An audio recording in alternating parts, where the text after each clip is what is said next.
Umpisa na tayo. Dito ka ba upo? Kahit saan ako. Pipipigay ko sa iyo. Okay. Uy, picture sa bibi. I-clear nyo na harap para makita ko kayo lahat. Attorney na. Mamaya na yung picture, hindi tayo matatapos. Okay na. Then, habang kumakain kayo, mag-umpisa na tayo. Mamaya na kayo. Basta ilalagay ko lang po dito.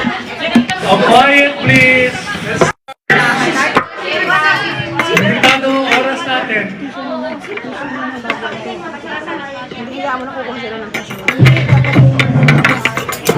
Complete silence, please. Hindi ako mag-start kung maingay. Stricto ako, stricto. Mas stricto, hindi ko. Hindi, ganito. Unang-una, do I have your ears? Yung binigay sa inyong number, yung 0918-862-447, sabi sa akin daw number yun. Pag denial niyo, ang sasagot sa inyo, si Bongbong Marcos. Kaya sa susunod, huwag kayong kuha ng number. Hindi nyo alam kung akin yan nga o hindi, ha? Sige, that's number 1. Number 2, hindi ako executive secretary. Si Medial Dea yun. Ako ay presidential spokesperson ng Malacanang Natigo at chief presidential legal counsel, abogado ni Tigong, saka tagapagsalita niya. Now, number 3. I'd like you to know that we're live on Facebook. Wala akong sekreto sa atin. Lahat na tanong nyo, sasagutin ko. Kahit saan, kahit ano, kahit kailan. And we'd like to greet our Facebook watchers. We're here in Hong Kong. Ano ba ito?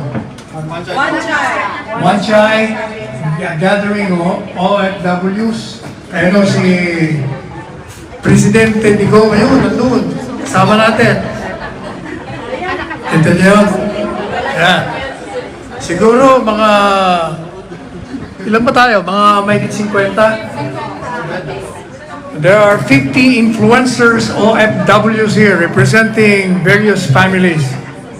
So, nandito tayo purposely para number 1, pinaka-importante, huwag na kayo magsalita para may matutuhan tayo. Mamaya ng kwentuhan. Number 1, para malaman niyo yung issue.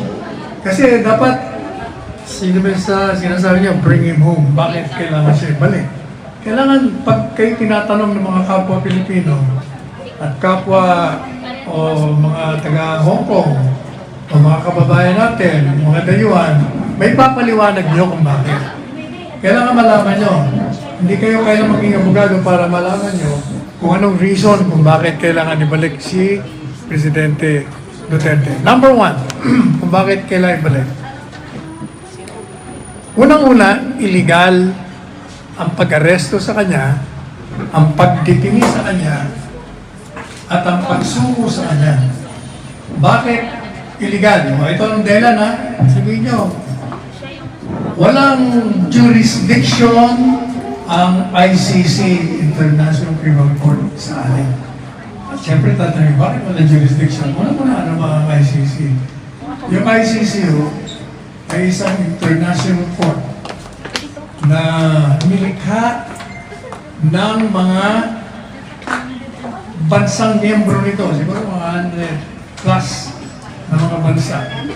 Kaya nilikha ito para sangayon sa kanila, pag yung mga walang iya sa kanilang bansa, hindi mausig na gumamit ng krimen laban sa humanity, like mass murder, genocide, war on aggression. Pag hindi ko nila nausig sa hukuman nila, wala silang mapuntahan. Kaya sabi ng mga bansa, gumawa tayo ng criminal court. Pag hindi natin kaya, ibigay natin doon sa criminal court. Yan ang dahilan kung bakit criminal court. So, nagkaroon ng tratado, treaty. Sumama tayo dun sa 100 plus na countries. Ngayon, nung naging miyembro tayo, ito ko si Digong. Di ba, nung mayor siya, ang deklara siya ng giyera sa droga. Talagang tinanggal niya yung droga sa Davao. Tapos naging presidente siya, tinanggal niya rin. Di sumabog ngayon, yung mga kalaban niya, mga komunista, terorista, mga dilaw. Sinabi yung patakaran ni Digong, ang daming pinatay. Umabot to sa 30,000. Chismis. Yun ang marites nila. Ano umpisa niyan? Si Rappler. Pero ang katotohanan, nung matapos siya, 6,000 lamang ang napatay. Pero yung 6,000 yun, napatay yun dahil mga involved doon, mga miyembro ng sindikato ng droga. Sila nagpapataya kasi merong rivalry tinatawag sa pagbibenta sa mga teritoryo. Ang iba naman, dahil pag inuhuli, lumalaban. Hindi mo talaga magpapahuli ng buhay yan. Madaling sabi, lihitin mo yan. Hindi rin ang totoo na sinasabi nila, sinabi ni Digong, papatayin ko kayo. Sinabi niya nga yun, papatayin, pero hanggang ngayon, wala pa siyang napapatay. Yun ay sinasabi nila para takutin sila. Pero sinabi niya nung unang salita niya sa Kongreso, gawin yung trabaho niyo, pag kayo'y pumatay, sa ngalan ng trabaho and performance of your work, suporta mo kayo 100%. Pero tandaan nyo, sinabi niya yung pangalawa, pag kayo'y nag-abuso, impyerno ang ibibigay ko sa inyo. Kaya ang dami niyang tinanggal na pulis na nag-abuso. Madaling sabi, hindi totoo yung mga... Kaya yun ang sabihin niya sa kanya. Pag sinabi nila, ay bakit maraming patay, kahit sabihin mo, 6,000, maraming patay. Kasi nga, mga pumatay doon, hindi na sila rin. Pangalawa, yung self-defense yun. Pangatlo, ito hindi nila masagot. Kung totoo na pinapatay ng mga pulis na wala laban ng mga durugista, mga pusher, mga drug lord, paano nyo nga may papaliwanag na mahigit 100 na pulis ang pinatay sa drug operation? Mahigit 200 ang serious na dinala sa ospital. 300 mahigit ang nasugatan. O, paano ipapaliwanag? Ibig sabihin, lumalaban. Hindi mo ba? Okay. Ngayon, bakit sinasabi ni Digong? Sabi ni Digong, makinig kayo, sana kayo kwentuhan kasi importante itong kwento ko sa inyo. Tandaan nyo, ako may sakit. May sakit ako, 5 araw na. Pero dahil sabi ni Mother Stella, meron akong makakausap ng ganito. Pinalimutan ko yan. Hanggang ngayon na masakit, namimilipit ako sa sakit ng tiyan. Dahil hindi pa ako tapos ng LDM ko. Pero kailangan kasi malaman ninyo ito para nakakatulong kayo sa education ng mga nagtatanong. Kaya sabi ni Digong, walang jurisdiction yung mga yan. So bibigyan ko kayo ng 3 reason kung bakit walang jurisdiction. Yung unang reason, yan ang teorya ni Digong na sinasangayunan ko. Yung pangalawang reason, yun ang teorya ko. Yung pangatlong reason, yun ang teorya ng Rome Statute. Kahit yung teorya nila, lumalabas na wala silang jurisdiction. Ano yung unang teorya ni Digong? Sabi niya, walang jurisdiction sa akin yan. Kasi, yung treaty, yung tratado na pinasukan natin, hindi yun na ilathala sa official gazette. Ano ba yung treaty? Yung treaty, kasama tayo sa International Criminal Court.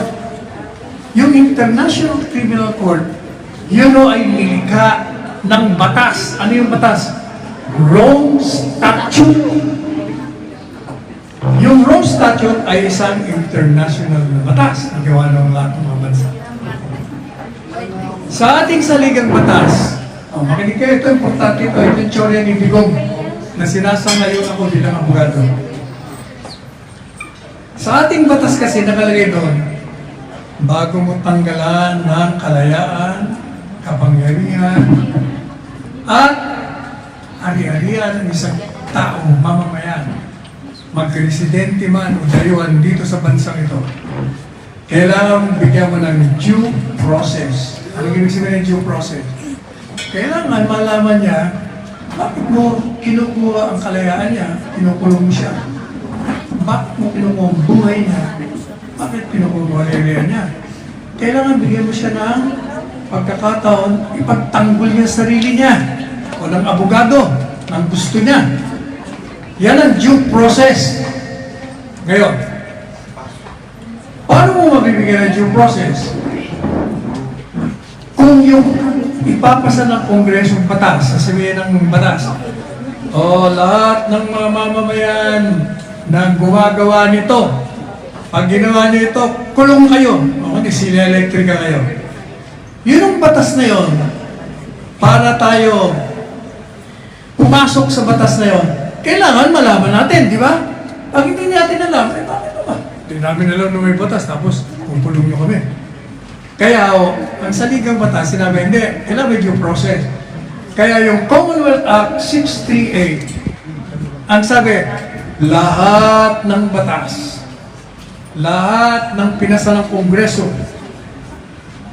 kailangan ilathala sa official gazette o sa newspaper of general circulation.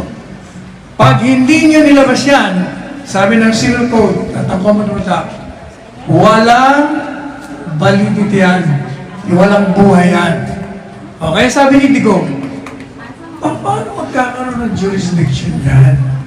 Yung room statute na lumika sa inyo, hindi naman nalathala sa official gazette nung maratabi ka ng Kongreso. Bakit hindi nalathala? Sa panahon ni Pinoy. Kasi nakalimutan. Nakalimutan. Kasi dapat, nung may pasa, yung treaty, dapat ibibigay mo sa Office of the President. Yung Office of the President, yung mga subordinate ko, papasok sa official gazette. Yun ang natuklasan ni Digong na hindi pala nalathala. So sabi ni Digong, hindi na nalathala bakit pagkakaroon ng jurisdiction mga punyeta sa akin yan? Walang epektibo ang batas na yan kasi sinasabi ng ating sa ligang batas. Due process. Kailangan nalathala. Number one yun. So nung sumabo po yan, ito ang nangyari. Nag-meeting kaming 7 abogado. Sino yung 7? Hindi ko lang matandaan yung isa, pero 7 kami. Meeting kami doon sa Malacanang, sa loob ng malapit sa bahay niya. Hanggang doon si Presidente. Hindi ba abogado si Presidente?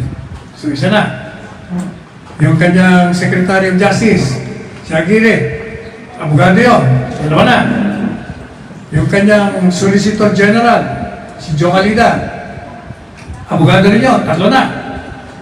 Yung spokesman niya, dati, si Roque, walang yan yun.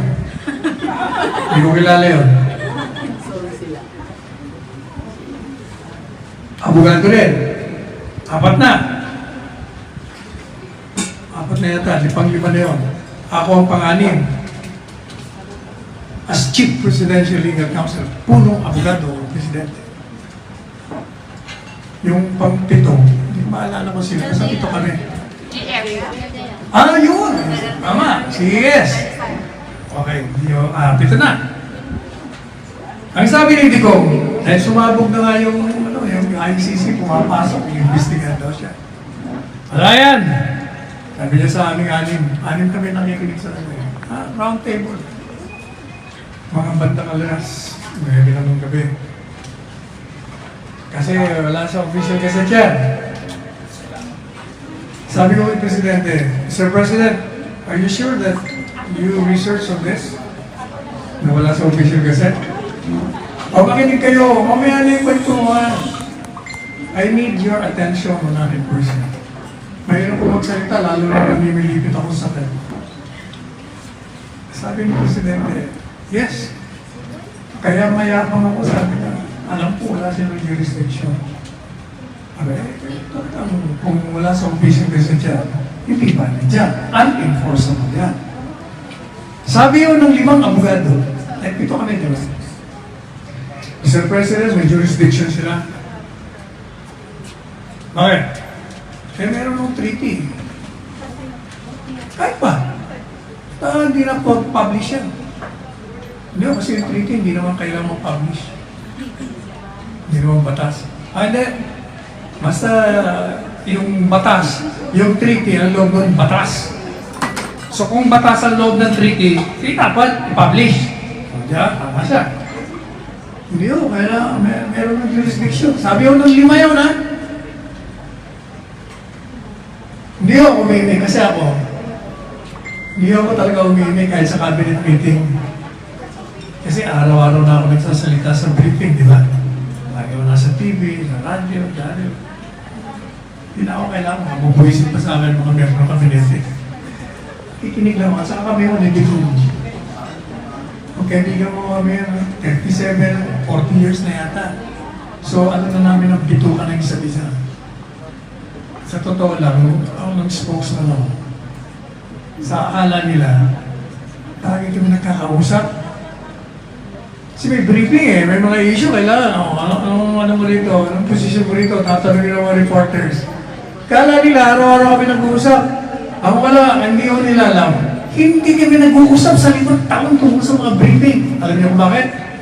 Ang briefing ko alas 9. Natutulog si Digong alas 7 ng umaga.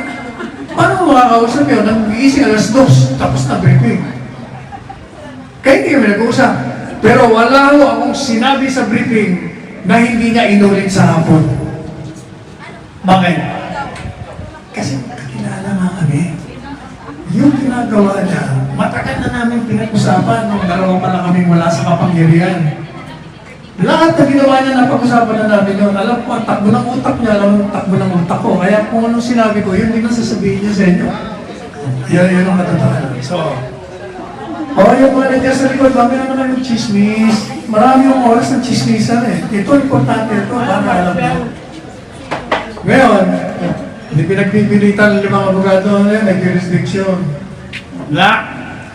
Mapilit sa 5. Meron. Hindi nga ako mimig, di ba? Tinanong ako ni Digong. Yung mga mata niya nagtatanong sa akin, kasi gano'n kami, titigilan ako rin. Kakaintin. Sabi niya, anong tingin mo sa akin? Sabi ko, tama yung tsure mo. Pero ito, kung di ba, talagang may jurisdiction daw. Yung ba talaga tingin niya may jurisdiction? Oo, meron talaga. Walang problema yan. Jurisdiction lang pala O di mag-withdraw. Sa akin ho yun. Di kumalas tayo. Yan lang pala problema nyo Di syempre, nagulat yung 5. Ayaw nila. Kasi yun ang kanyang mga abogado Yung kami mga abogado, may kanya-kanya. Nag-break kami.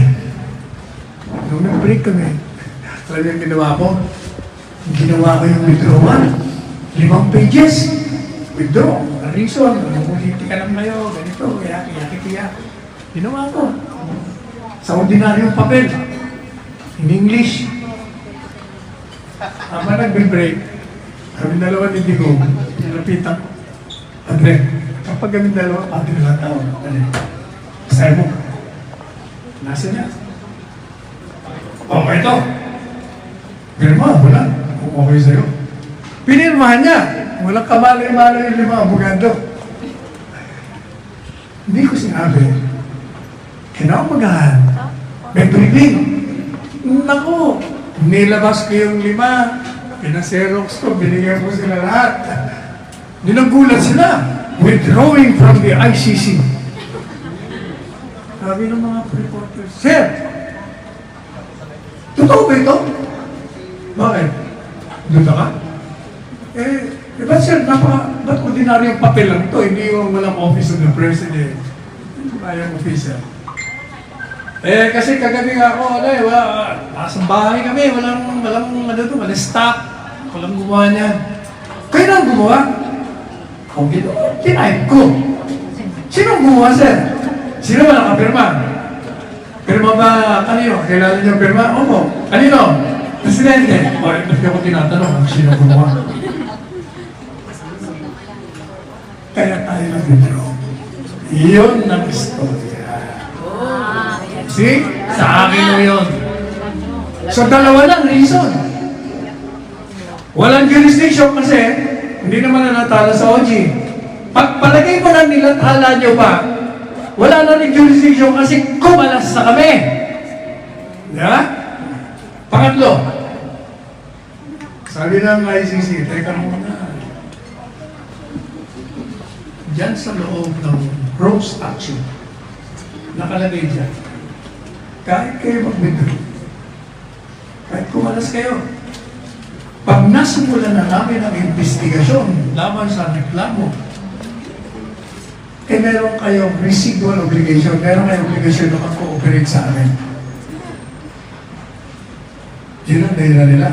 Pati ang Korte Suprema, nabola nila doon. Kaya nung question ng isang senador dati, na ang tanong kasi noon, kini-question nila yung withdrawal. Sabi na, hindi pa pwede mag-withdraw ang presidente nang walang ratification ng Senado kasi nang pumasok tayo dyan, na-rectify. Kaya dapat senador, ang mga senador, kailangan approve din. Sabi ng Korte Suprema, hindi! Ang presidente, ang chief architect, hindi ang argumento. Kung ang chief architect yan, kailangan ng Senado. Pwedeng mag-withdraw sa ICC. Kaya lang, yan ang obiter dictum, ibig sabihin ng obiter dictum, in passing lang, hindi naman yun ang issue pinag-usabi. Pero ang Rome Statute, hindi pa masyadong napag-aralan. Eh, nakalagay doon may residual obligation. Pag nag-umpisa sila ng investigasyon bago kumalas. Kaya yun ang desisyon niya na ginagamit ng mga kalaban. May decision board. Pero, ang hindi yun nila alam, pinag-aralan ko yung Rome Statute eh. Ang nakalagay yun doon, totoong sinasabi yun. Pero ang tanong, nag-investi ba kayo ng formal bago kami kumalas? Sabi nila, oo, anong in-investiga nyo? Ang record, nagpapakita na humingi kayo ng formal na investigasyon, yung special prosecutor, noong September of 2021, kumalas kami ng 18, naging effective noong 2019. Nag-file kayo ng permiso, binigyan kayo ng ICC ng 21. O paano naging pasok kami? Hindi, nag-imbestiga kami. Ang investigasyon na sinasabi niyo, ito, importante ito. Yung investigasyon na sinasabi niyo, preliminary examination. Bakit kayo nag-preliminary examination? Nang nagtitimanda kay Digong. Kasi, ang ICC bago pumasok sa mga miyembro, kahit ang miyembro ka, hindi pa sila papasok. Meron ng tinatawag na complementarity rule. Ano yung complementarity rule? Sabi doon, kasi yun ang jurisdiction na tinatawag. Jurisdiction sovereignty yan. Yun ang katutubong karapatan ng isang bansa. Kasi malaya tayo eh. Walang dapat makialam sa jurisdiction natin. May sarili tayong gobyerno. May sarili sistema legal. Ano ba? Pero, pag hayaan mo makapasok ang isang bansa, pumapayag ka, sinusuko mo yung sovereignty. Yun lamang yung complementarity rule na tinatawag, yun lamang ang exception to the rule na absolute ang sovereignty. At kaya naman binibigay dahil nga, sabi ng mga ibang bansa, kaya ang problema, hindi namin mausig yung mga walang iya rito. Wala kaming kakayahan. Kung may kakayahan man kami, kami mismo, yung mga gago rito. Kaya hindi namin susuplong mga sarili namin. You know, alright. Ano yung complementarity rule na iniimbestiga nila? Na sinasabi nila, no, nag-imbestiga kami bago mag-withdraw. Meron bang may katubig na mamalat na hot water na? Ang complementarity rule, sinasabi, ito lang ang kalakaran na pwede kayo pumasok. Number one, tanungin nyo sarili nyo, May kakayahan ba yung bansang papasukan nyo na mag-usig ng mga kriminal laban sa humanity? Gumawa ng krimen. Kung wala, pwede kayong pumasok. Kung may kakayahan at ayaw usigin dahil sila mismo yung dapat usigin, pwede rin kayong pumasok. Iyon ang iniimbestigahan ninyo kung pwede kayong pumasok. Hindi yung investigasyon na tinuturo ng Rome Statute nyo na nag-iimbestiga kayo doon sa akusado. Yun ay ginawa nyo 1 year, 7 months after maging effective ang pagkalas namin sa inyo. So yun ang tatlong dahilan. Inchorya ni Digo, yung ginawa kong pagkalas, at yung mismong Rome Statute nila. Yun ang tatlong dahilan. Yun ang dahilan kung bakit natin pinababalik. Ito ngayon yung mga issue. Illegal ba ang pag-aaresto? Illegal. Bakit? Saan ba galing yung warrant of arrest? Galing ang warrant of arrest? Sa ICC. Sa ICC. Sa ICC. Eh kung galing sa ICC, walang jurisdiction. So paano magkakaroon ito ng legal basis na effective sa atin? Wala nga kayong jurisdiction eh. So yung warrant of arrest nyo, hindi pwede ipatupad sa amin. Sabi nga ng gobyerno, walang jurisdiction. O, paano? Sabi naman ng gobyerno. Kasi, member tayo ng Interpol. Treaty din yun. May obligasyon tayo na pag humingi ng tulong ang isang bansa na pa-arresto isang tao, tutulungan natin. Ang tanong ko sa kanila, sino bang humingi ng tulong sa inyo? ICC. Kaya tinutulungan namin ang Interpol. Akala ko ba walang jurisdiction ng ICC? Ba't yung tinutulungan nyo yung pinakiusapan ng walang jurisdiction? Di wala rin jurisdiction ng Interpol. Di ba? Ibig sabihin, namumulitika kayo. Gusto nyo lang patanggalin niya kasi ayaw yung manatili sa kapangyarihan. Gusto nyo manatili sa kapangyarihan. Ang hadlang sa inyo ay si Digong at si Sara Duterte lang. Kaya nga lang ma-eliminate nyo. Yan ang katotohanan yan. Yes! Madalit sabi. Kung ano ang mga dahilan nila. Paliwanag ko sa inyo na kahit anong dahilan na binibigyan na, kaya nagkakabuhol-buhol sila sa mga sagot nila. Ito pa. Ipagpalagay na valid. Ipagpalagay mo na may jurisdiction mga buboy na yan. Tanong, kung may jurisdiction, halimbawa, valid yung warrant, halimbawa, ipagpalagay mo ng valid, ha? Anong sinasabi ng batas natin? Natin muna, natin. Pag mayroong warrant of arrest galing sa labas, hindi mo basta pwedeng ipatupad. Bakit? Kasi mas nagiging tayong sistema legal. Ang sabi ng saligang batas natin, bago isang tao maaresto, makinig kayo, kailangan may warrant of arrest na galing sa hukuman. Kailangan examinin ng judge, personal, may ebidensya, bago siya mag-i-issue. Itong warrant of arrest. Ito ba dumaan sa lokal na hukuman? Hindi. So, paano ngayon masasabi mo na legal?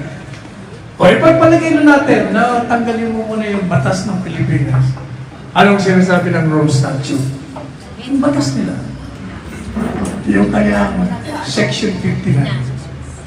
Sabi doon, pag nag-issue sila ng warrant, i-repair nila sa bansa kung saan nandun yung tao arrestuin.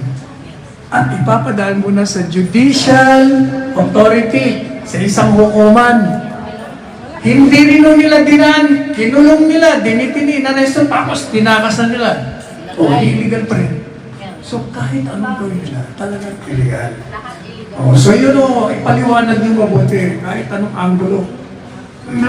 Kung kayo magpapapaniwala, alam nyo, yung mga Pilipinong nagmamagaling, international expert in law daw sila. Pati na yung mga may senador dyan na nagmamagaling din. Teka muna, huwag na kayo. Basta yung mga abogadong yan, alam nyo, yan ang problema. Nung ako'y nagtuturo sa kanina yung mga picture-picture, nakaka-distract yan. Nasa photographer yan. Kung hindi ka magpo-photo, wala yan. Kaya ikaw may kasalanan. Anyway, tingnan nyo, nawawala ang trend ko eh. Ang ano bang sinasabi ko? Yung nagmamarunong. Yung mga nagmamarunong. International na pa. Hindi. Nung ako'y nagtuturo, sinasabi ko sa mga estudyante ko, kahit saan kayo makarating, tandaan nyo, yung integridad ninyo, huwag nyo ibibenta, huwag nyo pa-influensya kahit kanino. Kahit maging presidente kayo, piskal, senador, judge, kung ano napag-aralan sa College of Law, yun ang ituloy nyo. Ang problema sa mga babae nating iba, yung mga abogado, yung kanilang galing sa pinag-aralan nila sa batas, nai-influensya ng buwisik nila kitigong, ng ayaw nila kitigong. Kaya, nakukulayan, nagiging malisyoso, hindi na tama. Ayun ang palaging sinasabi ko. Ako, kung kilala niyo ako, tandaan niyo, tingnan niyo ang aking programa. Ako lang ang hindi pinatawag sa Kongreso, ako lang ang hindi nila dinidimanda. Bakit? Kasi kung tama, kalaban kita o mali, ipagtatanggol kita kung tama ka. Kung ikay kaibigan ko, gaya ni Benar Abalos, napaka-close sa akin, dahil mali siya, binanatan ko siya. Walang tama, walang mali. Si Marcos, kinalaban ko senior ng 20 anyos. Estudyante ako. Pero nung inapi ng Aquino, kumalas ako sa Aquino. Ako nag-lead ng mga Marcos loyalists. 3 taon kami nagrarally dyan sa Liwasan Bonifacio. Hanggang dyan sa harap ng American Embassy. Araw-araw. Hanggang hindi kami nagtagumpay. Di ba na, ibalik namin si Melda, ibalik yung bangga. Yun ang sinasabi ko na kailangan, hindi ko pwede yung mga salita na, hindi pwede yung mga text, hindi pwede yung mga social media, kailangan lalabas tayo sa kalsada. Kasi hindi matitinan ng gobyerno. Anyway, so, you know ang mga dahilan kung bakit tayo naririto sa ating estado ngayon.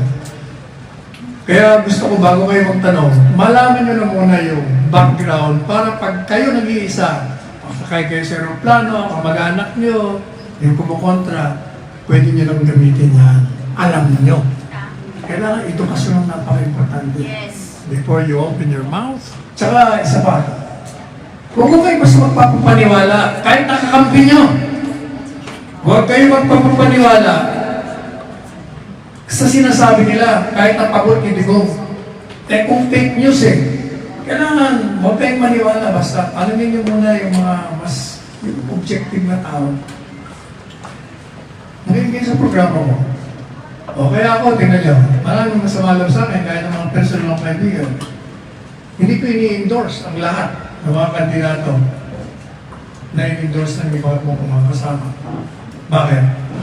Kilala ko ang mga iba Kilala kong mga personal, may mga personal na kaalaman ako na hindi sila nakapasa sa amin.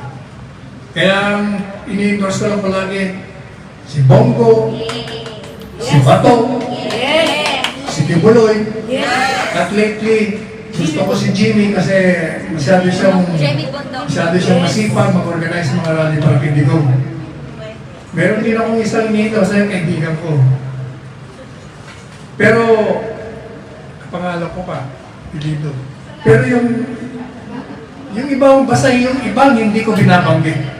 Mawalang galang lang. Sorry na lang. Meron akong mga ini-endorse na iba. Mga kilala ko kasi, alam kong hindi ko pwede, alam ko kasi, alam ko ninyo, ayaw natin ng mga ibahan na gusto bumalik. Ayaw natin ng mga natin na maupo. Pero kung ipapalit din natin, pareho din, mga nagbabalat kayo lang, hindi naman po pwede. Babalik tayo, pero useless lang yung ginagawa natin. Kailangan, sundin natin yung sinabi ni Inday Sara. Ano nandito sana? Sabi, kayo ba nandun? Nung dumating si Inday? Yes, March 9. Ano sabi niya? Wala akong i-endorse. Hindi porket Duterte ang kandidato buboto niya na lang, pikit mata. Pag-aralan nyo. O sabi ko nga, mas matindi pa nga yung ano niya Sinabi niya kaya, ang sabi ko lang, hindi porket endorse ni Marcos o ni Duterte, buboto nyo. Pag-aralan nyo mabuti. Di ba? O yun din lang, mas matindi nga si Inday, pero Duterte na Kaya sabi ko, maging ano nga tayo. Pag-aralan, suriin natin. Yun ang sinasabi ko. So anyway, mas mabuti yung, kasi ako, ayoko talaga ng balat kayo pala. Otherwise, o gaya ng kapatid. O, kahit anong gawin niya, talagang bagsak siya. Pinabanata ko siya sa programa ko halos araw-araw. Kasi, yun nyo, yung Senate hearing. Ano bang makukuha natin sa Senate hearing? Eh, lahat naman ng sinasabi na doon, alam na natin. Di ba? Alam na natin eh. Illegal lang ang ginawa niya, kaya tingnan pag tinatanong, ay hindi mo naman laman, tuturuan sila. Okay, yan ang sinasabi ko. Ginagawa niya, kumukuha siya ng boto sa Marcos, kumukuha siya ng boto sa atin. Eh, katunayan, hindi mo talaga mapagkakatiwalaan. O marami yung ganyan. Yung iba naman, hindi yung mga iba, tingnan nyo, magaling kayo mabuti. Tingnan nyo yung mga kabila. Marunong, magagaling, supposed to be. Nagpapakita na kalaban sila ng masama, kalaban ng ano. Pero hindi sila umiimik. Ha? Tingnan yung kandidato iba dyan, yung mga dating senador. O si Ping, Ping, huwag kang magalit sa akin, magkaibigan tayo. Pero you haven't said anything against the illegality of the arrest of President Duterte.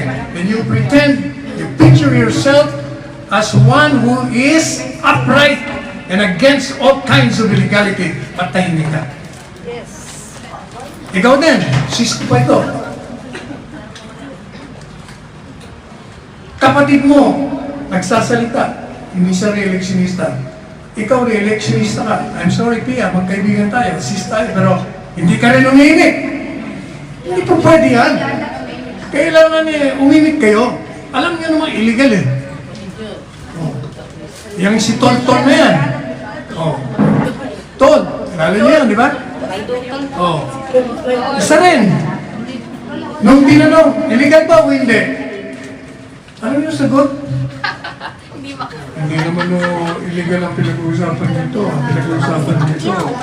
Kung emosyonal. Emosyonal, sabi ni Karen Davila, abogado ka! Illegal ba o hindi? Ano sagot? Antayin ko na po Supreme Court. Sus Mariose. Samantalang tinulungan ito ni Presidente. Hindi ito lalabas. Pero unang pagkakataon na tumalong sa kabila, tumalong. Anak, tinamaan. Grabe. Kaya marami yung silang ganyan. Mabuti pa ito si Willie. O si Willie. Si Willie, nagulat ako na hindi siya miyembro ng grupo. Kausap kami. Willie, sino Willie? Bakit wala ka sa partido? Sir, hindi naman po ako inimbitahan. Oh, ikaw ang unang in-endorse ni Presidente sa Davao. Wala pa yung mga kandidatong yan. Nahihiya naman ako na pipilitan ko yan. Nag-aantay ako ng imbitasyon. Hindi ako natanggap. Kaya naging dependent na lang ako. Pero yun, ang kagandahan naman dito kay Willie, minimenos nila. Pero ito, walang issue ng korupsyon. Walang issue ng pagnanakaw ito. Matulungin sa tao. Humble na tao galing sa mababang strata ng lipunan. Kaya mapagkakatiwalaan. O kaya ini-endorse ko rin. Pero yung mga iba, maniwala kayo. Pag-alaala nyo maigi. Tanggin nyo ang kanilang na-record. Magugulat kayo. O so, bubuksan ko na ang lamesa. Para yung mga tanong ninyo, sa online voting, whatever, kung anong problema nyo, sagutin na natin. Okay? Ang unang tanong, anong unang tanong? May sinulat mo kayong tanong? Kala mo, Mother Stella, kala ko may sinulat ka ng mga tanong. Meron po, meron. Sino yung naka-assign sa question? Susie, where are you? Yan na. Ang patanungin mo, yung nagtatanong na yan, siya magsalita. Tawagin mo. Sige, basahin yung tanong. Basahin na lang daw ni Susie. Ang unang katanungan ko, Atty. Panelo, ay Ano ang maasahan natin sa kaso ngayon sa kalagayan ni PRRM? Ganito.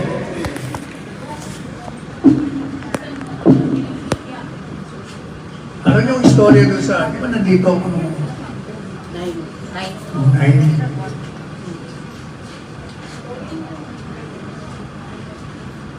Una-una, hindi ko nga alam yung 9 eh. Naalala ko na lang the day before, the 8.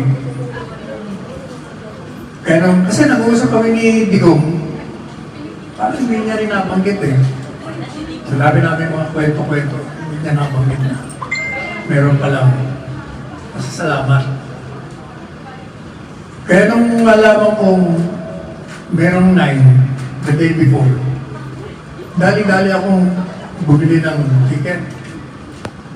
Kaya nakarating ako. Kaya nagulat siya eh. Kasi hindi niya, pareho ko. Hindi niya alam na darating ako. Hindi ko rin alam na darating siya. Kaya nung dumating siya, nag-tiktok ako noon. Nakita niya ako, nasa stage siya eh. Tapos na-speech na lahat. Oh, saka pala. Oh. Kita na lang tayo. Kailan ba yun? 9 yun, di ba? 10, nung 9 ng gabi, nag-text ako sa isang sa grupo. Kailan ba ako? Ano oras ba dinner? Kasi usually pag natatapos yung gathering, may dinner. Hindi naman ako sinagot. Akala ko wala. So naging 10. 10 na. Dapat paalis na ako ng 10. Pero dahil hindi pa kami nagkakausap, minug ko to 11. Nag-text na naman ako. Sabi ko, 10 na. Oh, meron bang ano mamaya? May dinner ba mamaya? Hindi rin ako sinasagot. Yung mga abogadong iba na alam naman nila na nandito ako. Nakita-kita naman. So 10, since walang sagot, di ko malaman. May lunch ba? May dinner ba? Wala. So yung mga kaibigan ko, niyaya akong pumunta sa isang island. Punta kami sa palengke, kumain. Madali sabi. Nag-aantay ako ng tawag ni Digong. Wala akong narinig na nag-ring. Noong gabi ng 10, noong 10 o'clock yata, binuksan ko telepono. Sabi ko, 3 times ko lang tumawag si Digong. Nang tanghali, nasa kabilang island kami. So dali-dali akong tumawag dun sa kanyang aid. Kausapin ko nga ako si PRD. Sir, nagko-close door meeting sila. Hindi ako makapasok. Sabihin mo, pag nag-break, tumawag ako. Opo. Tinawagan ko rin si Mama Nenet. Eh sabi niya, nasa kwarto na ako, tutulog na ako. Pagpasok dito, sabi ko tawagan. So 10 yun ang mga 10 o'clock ng gabi. So nag-try ko ng tawag, 11, 12, walang tawag. Tinext ko. Tapos sa meeting, sir, hindi pa. Meeting. Sino mga ka-meeting niya? Yung mga abogado na nandito. So, sabi, alam mo na, may kausap akong general. Ano balita? Sabi niya, confirm. Arrest ko yung si Digong. Kausap ko na si General Torre. Anong plano? Plano? Dadali sa krami. Sabi ko, may warrant of arrest ba siya? Dali sa ICC. Inaantay daw nila hanggang 2 na. Meron lang sa website na basta wala pa silang papel. So lalong kailangan makausap ko si Digong. Kasi hindi ko alam ang plano eh. Wala akong kamalamayang anong pinag-uusapan nila doon. Kasi iniisip ko, kung ma-arrestuin ito, kailangan ma-neutralize ito. Maraming tao doon. Kaya nga, 1 billion tayo doon na sasalubong sa kanya. hindi ko nga alam yan eh. Nalaman ko yun ng alauna. Dahil, alas 3 na madaling araw. Kasi lahat, pati yung abogado, nag-isa sa kanila, tinatawagan ko rin para malaman ko ano, napag-usapan nyo, plano nyo. Alas 3, tumawag ko yung abogado. Sabi ko ng sitwasyon, Sir, pinapala sa akin yung petition for temporary restraining order. Bakit yan? Dapat habeas corpus. File nyo. Denied yan. Wala yan. Tagal yan. Kasi earlier, nung nasa kabilang island ako, in-interview ako, tagal, isang oras. At sinabi ko doon, yung kineto ko sa inyo, wrong statue, tagal ko kineto yung kasi nandun yung attorney konti-konti. Pinagpasok ko yun. Lahat ng mga sinira ko. At sinabi ko doon, tinanong kasi, anong gagawin ko kung nga-arrest ako? Habeas corpus. Sinabi ko nila, habeas corpus. O nga na rin sabi, alas 3 na madaling araw, kung nalaman ang plano na talaga, at saka alam kong alis ni Digong, ang sabi sa akin, yung staff, alas 11, madali sabi, pwede kaya lang, siya, ibang airline siya. Pero ako, alas 11 ako, PAL. So, pwede pa kami magkita-kita doon. Pareho naman kami terminal 1. Ang problema, minug niya pala. Naging alas 7, ang dating 9, ang alis ko 11.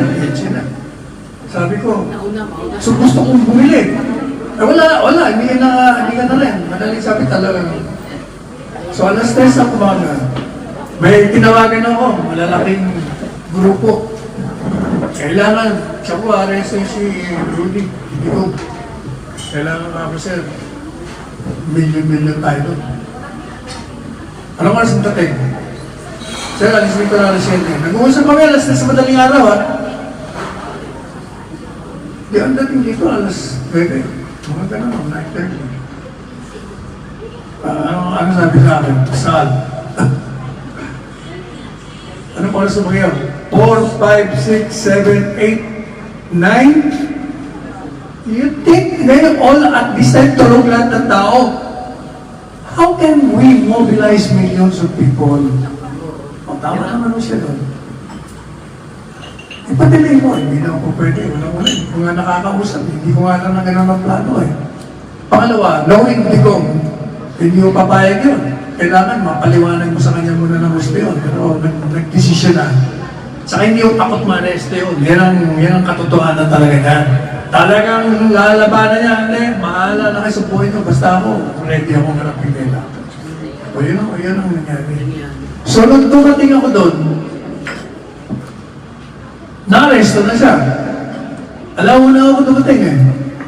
Dumiretso ako ng Villamor. Kasi akala ko nga, krami ang sabi ng general. Torre, wala pa doon sa general na kausap eh. Yung pala, diretso na sa Villamor at plano na sa hig. Kaya nga dapat habeas corpus kagad ang pinahal. Eh, hindi rin ako pinapasok. 2 beses ako nagtaka. The first time, hihingi daw muna ng permiso. Sa gate 3 ako eh. Okay po. Pangalawa, ayaw talaga pumayag, kaya kinuha ko yung media. I heard in the media, sinalakay ko yung gate. Ayaw ko kung nakita niyo yun. Sinalakay ko at doon ako na gano'n, nagsalita ng gusto.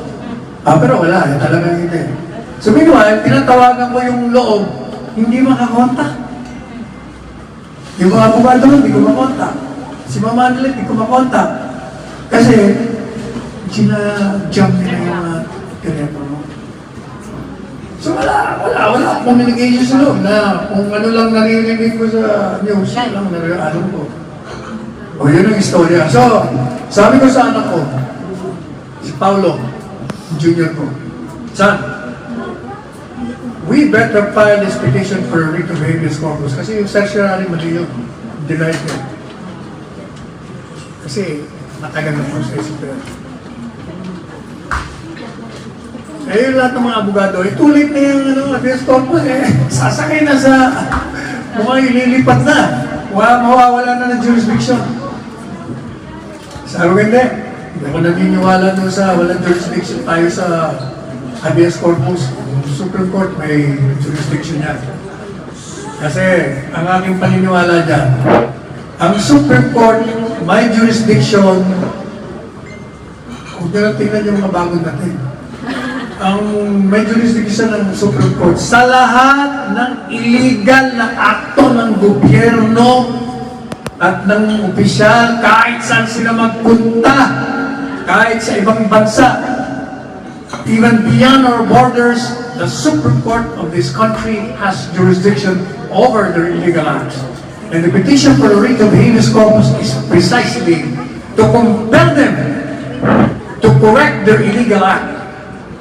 At kung matuloy, na madala nila si Digong, ibalik nila yan. Ayan ang petition for a writ. So, tinawagan ko, finally, nakonta ko siya noon, na naisakay na sa aeroplano by the time. Nakonta ko si Mama Nilet. Sabi ko, Mama Nilet, kailangan natin i-file ang petition for a writ. Kahit sabi ng mga abogado, wala na yun, useless. Hindi ako naniniwala yung useless. Kung useless wala namang mawawala saan. Hindi file pa rin natin. Baka may mangyari. Nothing to lose. So, kako papuntahin po ninyo si Kitty. Siyang gawin kong petitioner. Dahil kung hindi siya pa pwede pumunta, ako na, petitioner. O madaling sabi, pumayag, pumunta si Kitty nung gabi sa opisina. Pakamandangan na siya nakarating. Alas 10. Nakasakay ng si Digong mo. Kaya, aeroplano. Pero hindi pa umalis. So, nilas namin. Hanggang madaling araw, natapos yung petition, mga alas 6 na. Kasi Rose mo pa yun. Ano ng pare mo pa yun. So, na-file namin ang anak ko ni Atty. Paulo na gumawa ng petition. Mga alas 10 na. O ano, tanong, ano ngayon ang estado? Yung nung pinalo namin, ang ginawa ng Korte Suprema, dinirektahan ng OSG, Office of the Solicitor General, to comment kasi siya ang abogado ng gobyerno at mga opisyal. Pero to a pleasant surprise, yung binabanata kong Maynard Guevara, ang Solicitor General, naging consistent this time dun sa kanilang posisyon na walang jurisdiction. Kasi ang posisyon namin walang jurisdiction, ay hindi namin pwede ipagtanggol yung mga yan. Dahil kontra sa jurisdiction ang ginawa nila eh. Okay, napuli ko naman siya. Yung banat ko sa kanya, binawi ko, yan, hanggang gayahin nyo. O yan ang sinasabi ko. Kahit kalabang, pag tamang gawa, purihin nyo. Pag mali, bangatan nyo. Kahit kaibigan. Yan ang aking regla. O kaya sabi, umatras. Ito naman DOJ na yun. Sabi ng DOJ, yun na, walang jurisdiction, buti na academic, wala na si Digong, wala na kapangyarihan. Sinagot po namin yun. Nag-file kami ng manifestation at nag-file kami ng traverse. Ang sabi ko namin ng anak ng abogado si Paulo, pati si Atty. Soriano, tatlo kami ng abogado. Yung sinasabi nilang mot, dahil lamang wala rito si Digong na at nasa ICC. Mali. Kasi gaya na sinabi ko ako, illegal yung ginawa ng mga opisyalis. At kahit saan sila pumunta, nakayakap yung illegalidad nila. Kaya ang Korte Suprema palaging merong jurisdiction kasi ang Supreme Court binigay sila ng kapangyarihan na mag-desisyon kung tama o mali ang ginawa mo. Kaya dahil mali ang ginawa nila, kahit nawala na si Digong dito, ibalik niya yan. Trabaho niya, wala kami pakialam kung paano yung gagawin. Yan ang teorya ko. Teorya namin tatlong abogado. In behalf of petitioner Kiki. Ang sabi naman ng mga abogado, kahit kakampi nating abogado, sinasabi, wala na yan kasi Wala naman jurisdiction sa ICC. Paano mo uutusan ng ICC? Wala naman tayong jurisdiction. Ibang lugar yun. O bakit? Hindi mo pinag-uusapan jurisdiction ng ICC. Ang gobyerno, ang orderan natin, gobyerno natin, sila. Ang ICC nga sinasabi, uy, teka muna, hindi namin yan, ha? Kaya yun nadala rito dahil sa gobyerno nyo. Lumalabas na, hindi, ang request nila, hindi naman sa gobyerno natin, eh. Ang request nila doon sa Interpol. Yung pala, lumalabas na yun, ang gobyerno mismo ang nagko-cooperate. From the very beginning, sila na nagplano, sila na mismo ang nag-request. May lumalabas na. Ay, totoo na. So, anong susunod? Isang buwan na, wala nang pinayal namin nun. Kaya naman namin yung pinayal? March 12. O ilang days na may March 12? 30 days. O 30 days. 31 days ngayon. 31 days na. Isang buwan na. Ang susunod na gagawin nun ng Korte Suprema, pwede nyo lang iset for oral arguments o hindi. Pwede nyo lang i-resolve kagad. Pero since wala pong desisyon, yung ginawa ko namin, anak kong si Paolo sa kanyang Lord Siriano, naghahaino kami ng motion ng isang linggo na. Humingi ko kami ng oral arguments sa Korte Suprema. Sabi namin, sirs, kung pwede lang mo, set you for oral arguments, kasi marami yung mga pangyayari na kailangan may talakay namin, yung butin academic, gusto mo namin ulitin na may jurisdiction pa kayo. Pangalawa, meron kayong kapangyarihan na kahit wala na sa digong, utusan ng gobyerno ito, hindi naman ICU utusan nyo. Kung hindi ang gobyerno, ang kamalian nila. Pangatlo, lahat to, kahit saan tingnan ninyo, illegal lahat ang ginawa, gaya ng paliwanag ko sa inyo, batas natin, batas nila. Talagang kailangan mo kami ng oral arguments. So, pinailan ko namin yun. Ang sabi ng spokesperson ng Supreme Court, nailagay na raw sa agenda at pag-uusapan na. So, hindi pa ho namin alam. So, sa akin, antayin ko natin ang Korte Suprema. I'm sure, ang paniniwala ko kasi, ang Korte Suprema, 15 ho sila doon eh. 15, mayroon kausapin ng isa, dalawa. 15 sila, siguro naman eh. Ang karamihan doon eh, baka makakuha natin, mapaniwala. Kasi kami mga abogado, may kanya-kanya ako kami. Bawat isa abogado, may sariling opinion eh. Hindi mo rin masabi na tulad nila. So yun ang estado ngayon ng petition for a writ of habeas corpus. We're waiting for the resolution of our motion to set the petition for oral arguments. O yun, number 1, nasagot ko na yung tanong. Ano number 2 question? Good morning po, Attorney. Ang tanong ko po ay tungkol sa online voting. Alam po natin lahat na wala pong nakalatag na panukala o batas para sa online voting. Ngayon po, base po sa survey, according din sa social media, na karamihan po sa mga OFWs na kahit nakaregister na po sila, ngunit ayaw pa rin po nilang bumoto sa online voting. The question is, kapag po ba ang mga ibang OFW na mag-boycott or ayaw nilang bumoto, may laban po ba or mapakinggan ba ang boses ng mga OFW na mag-request ng manual voting? That's the first question. Pangalawa, ano ang may papayo mo sa mga OFW? Bumoto ba kami sa online voting or hindi? Thank you po. Teka, hanapin ko yung Comelec resolution.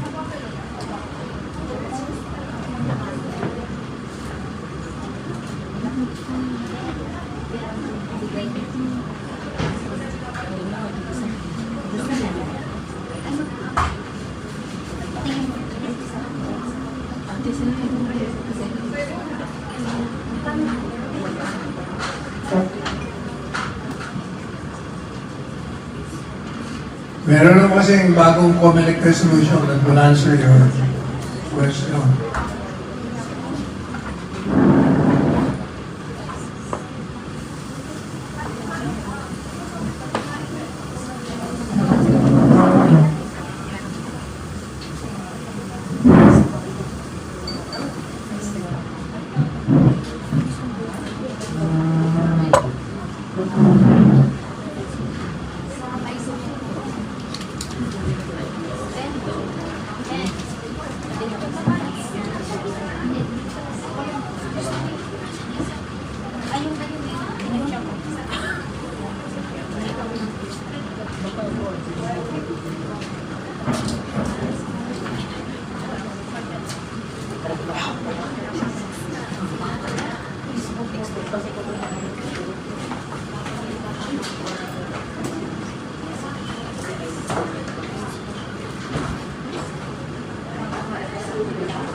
ito, makinig kayo mabuti. Pati yung mga nasa Facebook, all over the world. Dahil maraming involved na OFWs dito kasi fear, ang takot, paano kami kung hindi kami marunong mag-online? Sabi hindi, kahit ako hindi ako marunong mag-online eh. Paano, hindi kami makaboto? Ang dami niyo pala ritong registered voters. Yes. Baka 80% di makaboto. Yes po. Hindi naman lang marunong eh. Kailangan yung mga computer literate lang.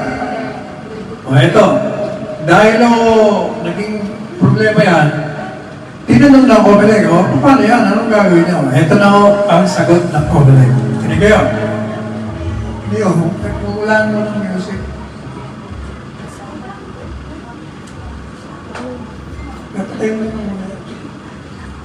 Sabi ko ng Comelec, in the conduct of manual verification of the overseas voter, the SBEI may require the overseas voter to appear before him, her, or do an online verification through video conference or any other means.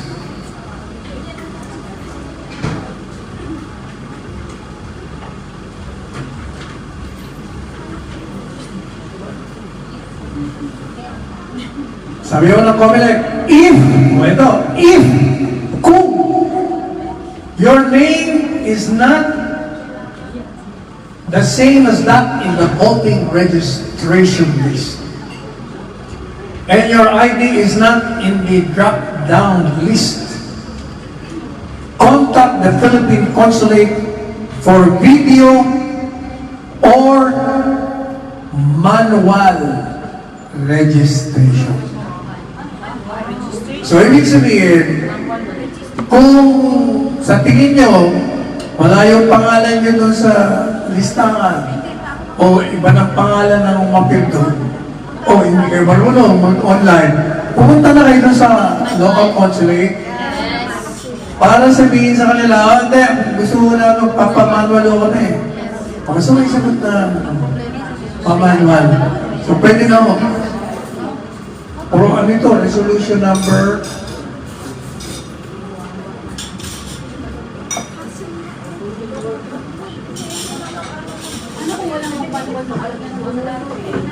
basta mo tayo sa consulate. Pero minsan, meron na sa Ayun na lang sila.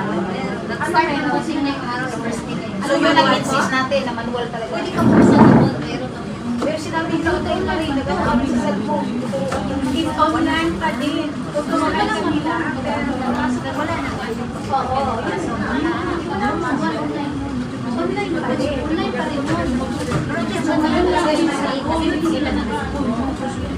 Pero sila kayo magkasasend nyo doon. Online pa rin. Online pa rin Sila na Ano ba yung Saan ba ang consulate dito?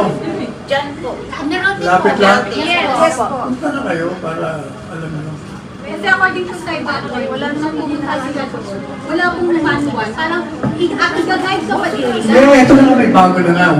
11061. Kalalabas lang ito. Resolution Comelec number 11061. Isulat niyo. 11061. May bagong resolution nga mo. Pakiulit po, sorry. 1106. In the conduct of manual verification of overseas voter, the SBI may require the overseas voter to appear before him or her, do an online verification through video conference or other means from Comelec. In other words, kahit sa online, pwede kayo magtanong ko, may bago ng resolution Comelec. Kung gagawin natin. At sabi rito, if your name is not the same as that in the voting registration list, then your ID is not in the drop-down list, contact the Philippine Consulate for video manual registrations. Pwede manual, nag-video pa kayo. Yun. Ano number 3? Question number 3. Yes. Hello, siguro mga three questions more. Kasi, pasma na. So, yun. Attorney, yung question number 3 is, regarding naman to dun sa impeachment ni VP Sara. Kasi po, attorney, kaya masigasig ang OFW na vote straight PDP laban. So, nabanggit niyo po kanina na-mention niyo yung 4 na senator. So kung sa tingin niyo po ba kung hindi i-vote straight ng karamihan ng Pilipino ang PDP laban, ang question ko po is, maalanganin ba yung ni VP Sara sa Hindi. Alam niyo ba kung bakit? Una-una, di pa tayo nakakasiguro kung ano yung impeachment. Tandaan niyo, yung ginawa ng Iglesia ni Cristo, 1.8, ayaw nila. Takot sila. Kaya hindi naman tuloy-tuloy yan eh. Kung ano nang manahin nila, takot sila. Takot sila. Masaya na tayo, yay! Pangalawa, kahit matuloy, maraming question sa Supreme Court. Kasi dapat ang impeachment, isa lang. 4 na nag-file, yung 3, nauna. Ang inasikaso nila yung pang-4, doon may problema ka na. Di ba, hindi naman sila makalusot sa Supreme Court. Pangatlo, kung matuloy ang eleksyon man, at yung 4 makalusot, yung iba, marami yung tayong kakampi. Kaya nung ili-rampi natin yun. Yung bilyar, kakampi natin yun. Yung isa doon, kahit na hindi nagsasalita, kasi mo bumoto against impeachment yun. Ang kailangan lang mo natin boto, siyam. Siyam lang ang boto sa impeachment para malismis ang impeachment. Siyam lang. So, yun, maraming reasons na huwag kayong mag-alala doon. Pangalawa, alam nyo, pag tayo lumabas lang sa kalye, kaya yung sinasabi ko sa inyo, kaya ang ginawa namin, maniwala kayo, hindi matutuloy. Kasi,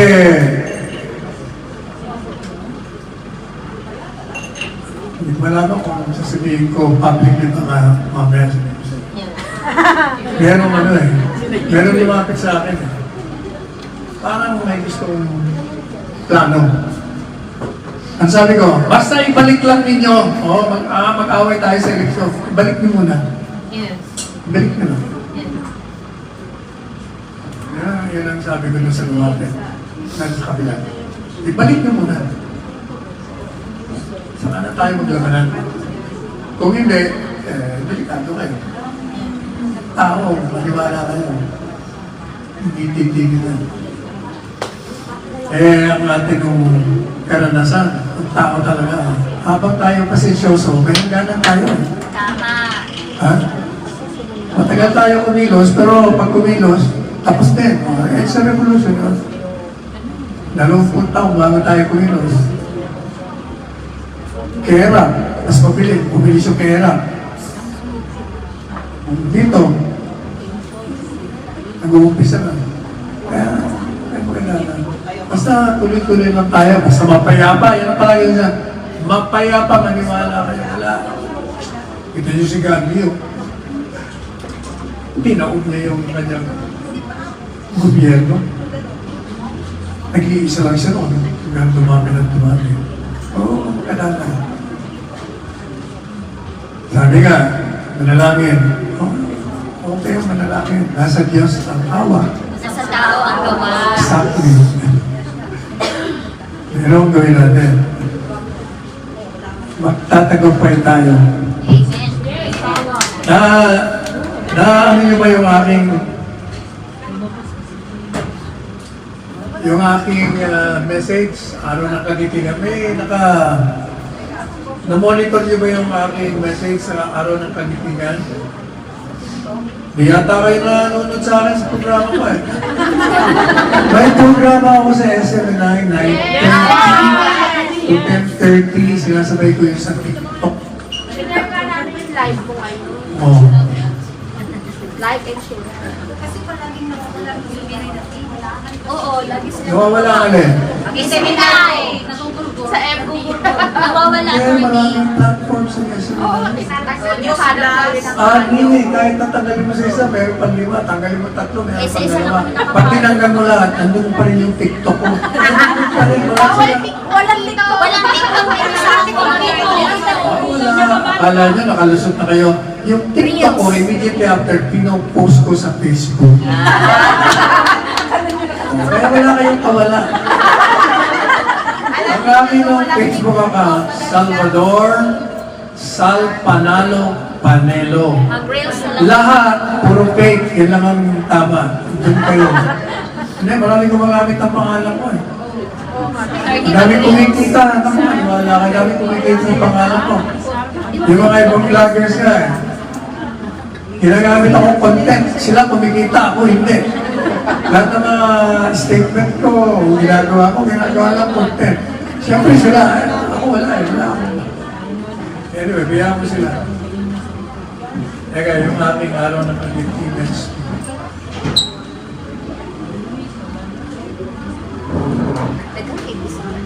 Parang ginutom na ako ah. Tanong mo natin, hindi, sandali, tapusin na natin. Baka may tanong pa rin. Sandali ah. Meron bang pang-apat na tanong? O, yun pa. Tanong nyo na. Pang-apat na tanong. Pang-apat na katanungan, ito po ay galing pa ng Pilipinas, attorney, kasi napanood yung live niyo. So, ang sabi niya, bakit di kasuhan sila Remulla, Ibo, Anyo at Torre, Marvin, and Fajardo? Bakit daw po? Bakit hindi makasuhan? Ang sagot ko doon, kasi kahit sa TikTok na, kasuhan mo sir. Ang dapat ko kasi kumaso sa kanila. At ito, nakikinig sila. Yung mga abogadong naroroon sa Villamor, kasi sila ang nilabagan ng kanilang mga karapatan. Yung nasa loob mismo, silang abogado nandun, 3 alam ko. Sila ang dapat mag-file. Kasi may personal knowledge sila. Yung ibang abogado walang personal knowledge. Kaya dapat sila mag-file. O, nangalanan ko sila. Attorney Delia, you have to file. Attorney Vidaldea, you have to file. Attorney Franklin, you have to file. Because you, 3 lawyers were there. Nakita nyo yung pananakit, yung paglaban sa harapan nyo mismo. Kayo mag-file. At kami, mag-a-assist lang kami. Wala kami. Ako nasa labas, hindi ako makapasok. Oh. 5. Question. Ano pa sunod? Attorney, gusto ko na rin malaman sa ginawa ni Senator Escudero po, na yung makatarungan ba ang kanyang hindi pag-temp? Doon sa, kasi may pinapakontempt po sa Senator Amy at saka si Senator Bato dahil maliwanag po na according doon sa mga nilabas na mga evidence na merong kasinungalingang nangyayari. Eh, unang-una nga, napanood ko yan eh. Ang unang comment ko kagad, next ko, hindi mo, yung tamang chairperson ninyo, yung chairman nyo, sino chairman? Dapat siya eh, kinokontempt niya, wala yun ang tawag doon, direct contempt sa harap-harapan mo nagsisinungaling.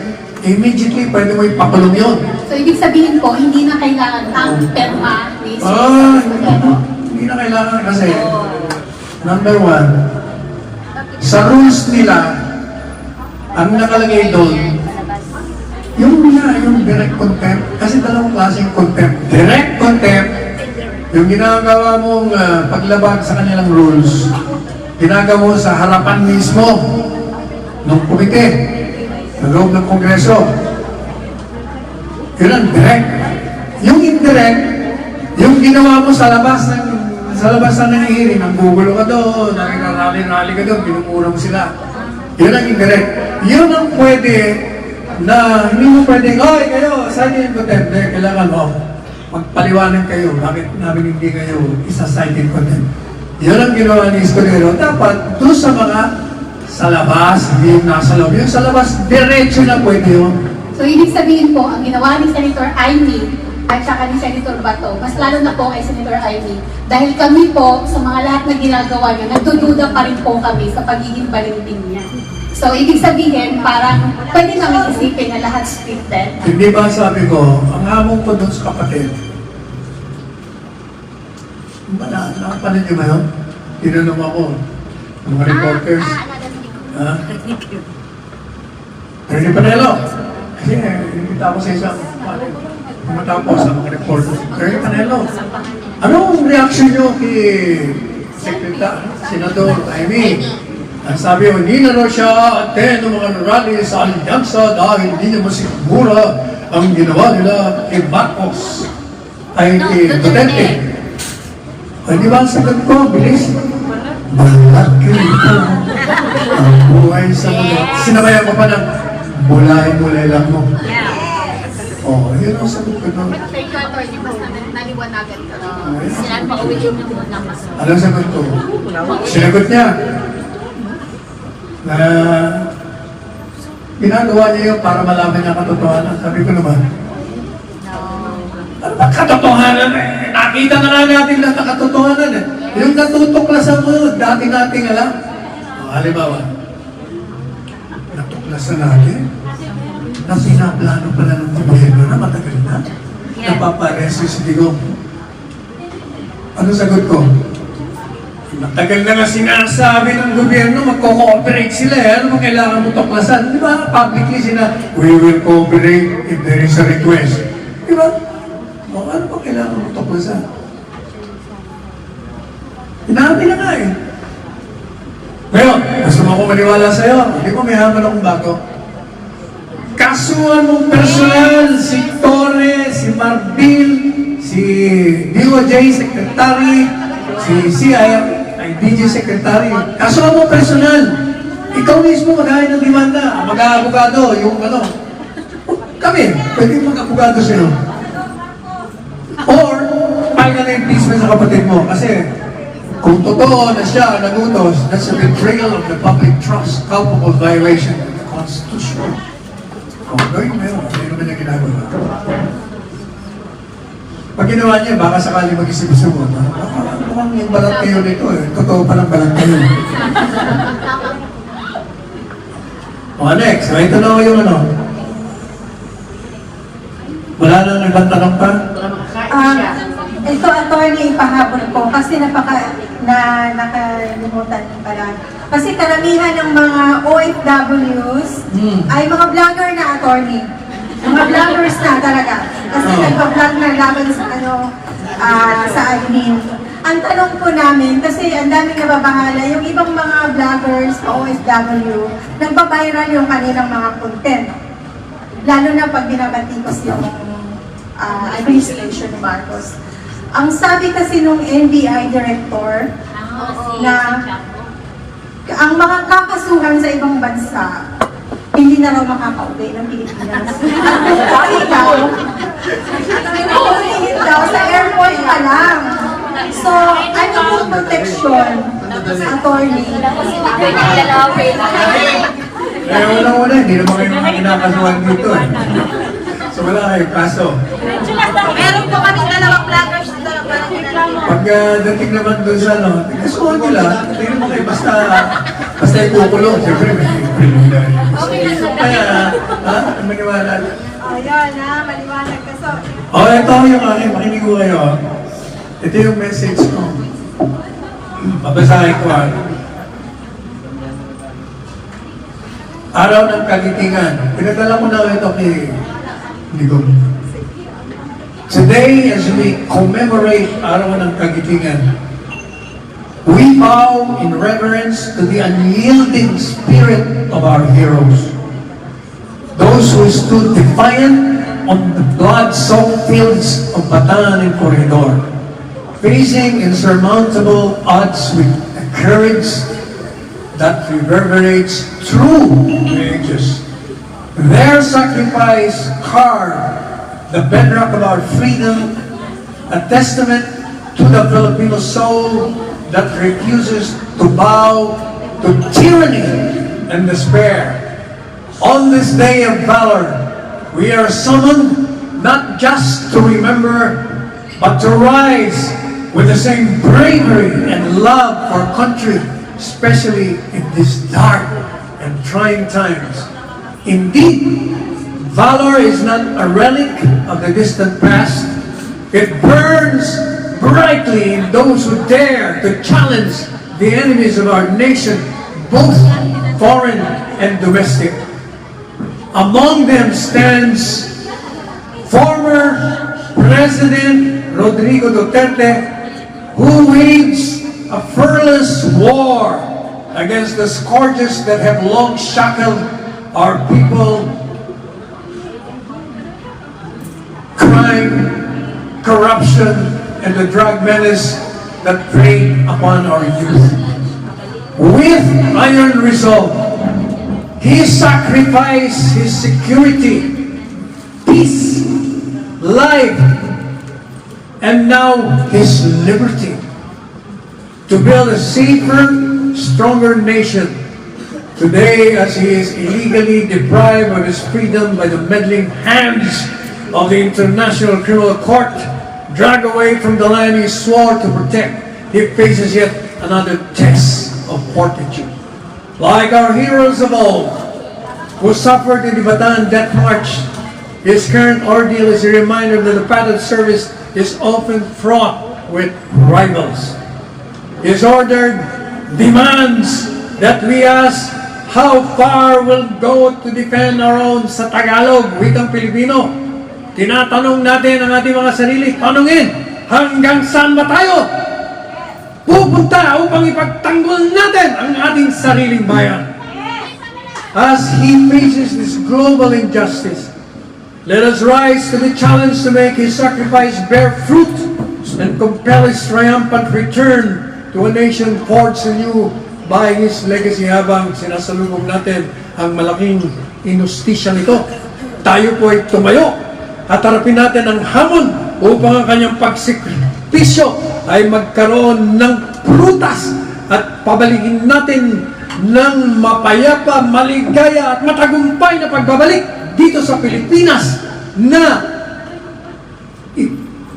ano bang force? Pinanday ng kanyang mga legasiya. Anong ibig sabihin? This will mean confronting the oppressors who lurk within our own gates, those who wield the powers of government to uplift but to betray, those who with calculated ambition sell out our sovereignty and turn their backs on the very citizens they swore to serve and protect, all for political gain and the hollow glitter of power. Ang ibig sabihin, lalabanan natin ang mga taong lumabag sa saligang batas na nagtatago sa ating loob ng ating bansa. Itong mga taong itong humahawak na kapangyarihan, hindi upang ipagtanggol ang ating mga kababayan, kung hindi ipagkanulo sa dayuhan. Itong mga ito na punong-puno ng ambisyon, binibenta ang ating soberentiya at tinatalikuran ang mga mamamayan na sinumpa nila na ipagtatanggol at pagsisilbahan dahil lamang upang sila ay manatili sa kapangyarihan at nasisilaw ngayon sa liwanag ng kapangyarihan. We must channel the courage of our heroes to defy this oppression, to demand a government that honors its people, not one that barters them for favor.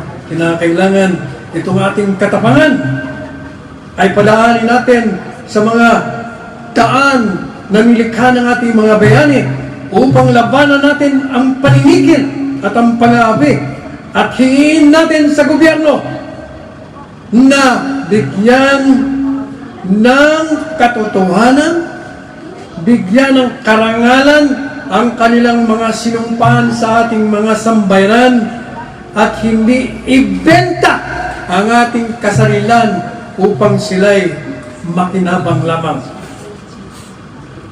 For we are not Filipinos for nothing. Ours is a proud, courageous, and principled race. Ang ating lahi ay matapang at maprinsipyo. Anong tawag sa proud? Anong Pilipino ng proud? Ang ating lahi ay May pagmamalaki. Maipagmamalaki. ang ating Garbo daw, ang garbo. ating lahi ay may pagmamalaki,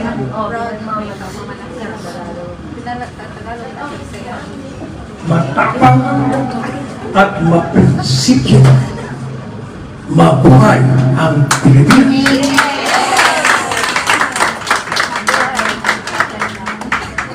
Kapoy kaayo.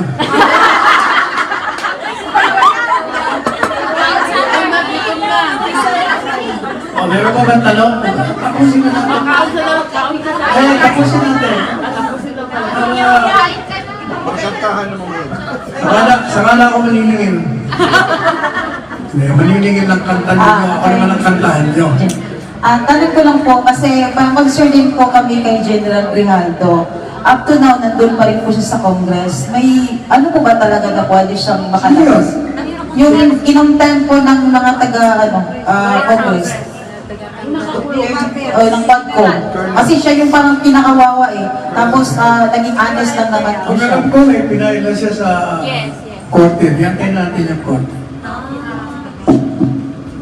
Thank you po, attorney. Kain na po kayo. Hindi, ano ba? Lahat ng tanong para... Excited na siya sa parapol. Ay! Attorney sa Oh, teka, microphone, di marinig. Mic daw. Hello, attorney. Kasi po, ugong-ugong sa Facebook, fake news ba na totoo yung si First Lady Lisa Marcos is nasa LA po? Totoo po ba yun? Na-detain po ba siya? Matagal ng marites yun, di ba? Ilang beses. Kaya nga po, gusto naming marinig po. Matagal na siya, matagal na nakabalik. Nagano na nga siya, nag-guest maraming events. Kasi edited po yun eh, mga edited yung mga picture. Sabi ko nga sa inyo, kahit nakakampi, basta tingnan mo muna yung katotohanan. Kahit nakampi natin, huwag basta naniniwala. kasi, attorney, kasi yung mga... Saka isa pa. Eh ano naman kung wala siya dito sa Pilipinas? Tanong ko sa inyo. Hindi ba dapat matuwa nga kayo kung ayaw nyo sa kanya? O kaya bakit kayo gusto nyo yata makita? Parang wala kayong logic dun. Attorney, maritis. Next question. Pwede sila ipalit ni tatay dito. Kasunod na tanong. Hello po, attorney. Yes. Good afternoon po. Bali, ang tanong po is gaano kalakas yung interim release na final para makauwi si Tatay Digo? Actually, pareho malakas. Yung petition for writ of habeas corpus, pareho malakas. Kasi sabi namin, may dagdag ko ba? Merong tatlong kalakaran na pwedeng makonsider ng Korte Suprema kung bakit kailangan i-compare ang gobyerno pa na merong kakayahan ng gobyerno na kunin ng Lisa Digo. Unang kakalakaran. Meron nung nangyari sa ICC. O ito, hindi mo po ito para may share nyo sa iba. Merong isang bansa, sinuko nila yung isang national nila, sinuwa ng krimen against humanity. Sinuko nila sa ICC. Na-convict. Pagkatapos ma-convict, sabi ng gobyerno sumuko. Hindi. Bago na isip namin, ayaw na namin ng convict. Balik namin sa, kunin namin ulit yan. Kinuha. Walang magawa ICC. Number one. Number two, 2 linggo pa lang nakakalipas, lumabas ito sa CNN, sa lahat. Ang gagawin. Italian government naman. Yung Italian government, pinakiusapan ng ICC. Italian government. Nandiyan yung hinahanap namin foreign national, hindi Italiano, pero nandiyan sa inyo. Pwede ba arrestuin niya yan? Dami niya sa amin. Sabi ng Italian kami, okay, inaresto. Sinuko. Diyan, parang hindi ko. After 1 week, natuklasan ng Italian government, teka muna, irregular yung pagka-aresto ito. Hindi na sumunod sa batas natin dito. Mali yan. Nagkamali yung mga opisyalis natin. So pumunta sila sa ICC, teka, kunin uli namin yung foreign national. Ibalik namin doon sa Italy at kailangan yung due process yung gawin. Walang nagawa ICC. Bakit wala nagawa ICC? Sabi ng Italian government, hindi sila mga Diyos, may sarili kaming batas, kami masusunod dito. Kaya ginawa namin ulit. Ito ang latest. 2 days ago. Yung isang, hindi ko alam kung El Salvadorian na sa isang foreign national, illegal ang pagpasok. Illegal ang pagpasok sa Amerika. Eh, hindi ba si Trump ngayon lahat na illegal, labas. Yeah? Eh, ano bago niya? Yung isa, dineport. Ginawa ng abogado, para sa judge. Sabi ng judge ng local sa Amerika. Kaya sabi ng abogado, dineport to, illegal naman yung pag-deport dahil hindi naman sinunod yung proseso natin dito irregular yung pagka-deport niya. Hindi yung pinigyan ng due process yan. Sabi ng judge, tinignan niya ebidensya.